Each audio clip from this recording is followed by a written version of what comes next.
wabarakatuh. Selamat pagi semua para bapak ibu guru dan peserta didik yang saya cintai dan saya banggakan. Bagaimana kabarnya hari ini? Tentunya alhamdulillah luar biasa. Tetap semangat. Allahu Akbar. Terima kasih. Di sini saya Trina Vitasari MBD, perwakilan dari Guru MI Muhammadiyah Sribet kelompok C, akan mewakili lomba video pembelajaran KKGMI Kabupaten Sragen dalam rangka HUB Kemenak ke-75 tahun. Semoga makin sukses. Alhamdulillah, terima kasih.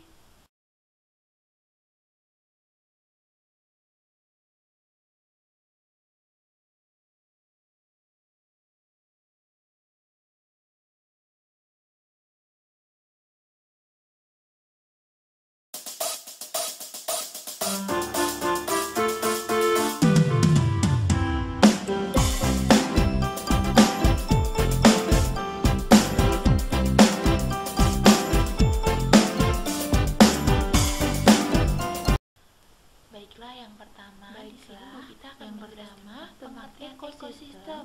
Siapa yang sudah tahu ekosistem? Ekosistem itu adalah suatu sistem yang terbentuk karena adanya hubungan timbal balik antara makhluk hidup bahwasanya ekosistem adalah suatu sistem yang terbentuk karena adanya hubungan timbal balik antara makhluk hidup dengan lingkungannya, dan di antara keduanya tidak dapat dipisahkan. Jadi dari tingkatan di sini saya akan menjelaskan satu persatu ya. Yang pertama, individu adalah makhluk hidup tunggal. Contohnya di sini ada burung. Kamu. Tunggal itu berarti sendiri ya, satu ya.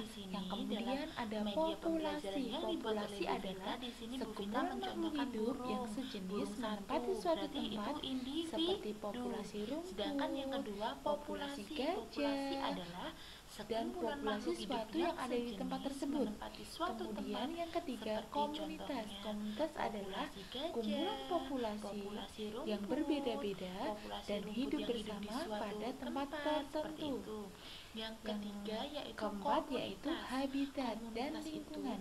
Habitat adalah makhluk hidup bertempat tinggal dalam hidupnya. Suatu habitat akan tergantung pada lingkungan. Jadi habitat dan lingkungan itu saling berkesinambungan atau saling berhubungan.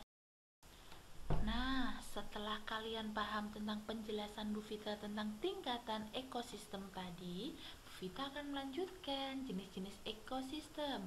Di sini Bu Vita ada mencontohkan 4 jenis-jenis ekosistem ya. Yang pertama, ekosistem bioma gurun.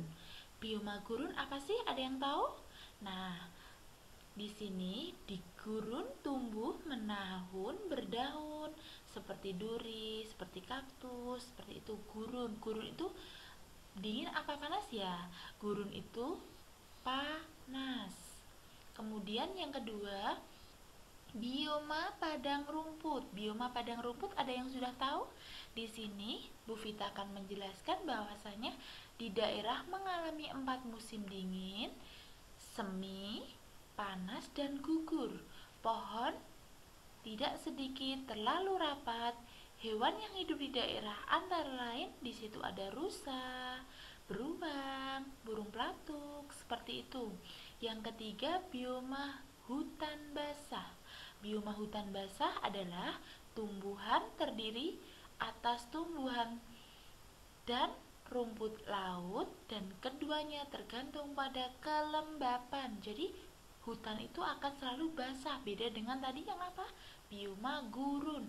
Dan yang terakhir di sini bioma hutan gugur. Hutan gugur yaitu hutan basah tropika, sering terdapat tumbuhan khas yaitu liana atau rotan dan anggrek, seperti itu. Sudah jelas ya? Bu Vita akan melanjutkan materi selanjutnya. Nah, di dalam daur hidup hewan itu ada yang pertama, tadi Bu Vita akan menjelaskan tentang daur hidup hewan adalah tahapan pertumbuhan dan perkembangan suatu hewan. Hewan yang mengalami perubahan bentuk pada tahap perkembangan. Hewan yang mengalami perubahan bentuk pada tahap pertumbuhan atau perkembangan dan metamorfosis. Baiklah, di sini Bu Vita akan menjelaskan tentang rantai makanan. Ada yang sudah tahu rantai makanan itu apa?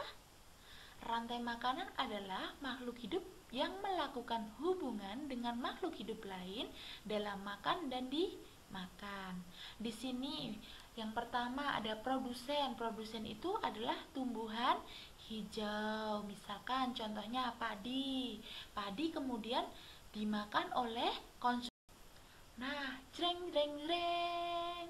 Di sini Bu Vita sudah menyiapkan tentang game interaktif Time Soal Hots. Saat 2020 ya, masa iya sih masih muda-muda? Di sini Bu Vita membuat soalnya ada 3 tingkatan. Yang pertama tingkat mudah, sedang, dan tingkat sulit atau agak rumit. Lah, yang pertama soalnya apakah yang dimaksud dengan teruntuk guru milenial 4.0, ayo kita tetap semangat walaupun belajarnya dengan menggunakan jarak jauh. Baik, bukan untuk guru saja ya, teruntuk anak-anakku semua, peserta didik, kalian harus tetap semangat belajar walaupun tidak didampingi secara langsung oleh Bapak guru kalian. Di sini saya mengangkat tentang hadis tentang thank you. Cukup sekian media pembelajaran yang saya buat. Jangan lupa follow Instagram saya @novvitasari, dan apabila ada media saya ini dapat membantu Bapak Ibu sekalian dan membutuhkan, bisa hubungi nomor yang tertera di dalam video tersebut ya. Terima kasih. Assalamualaikum warahmatullahi wabarakatuh. Tetap semangat.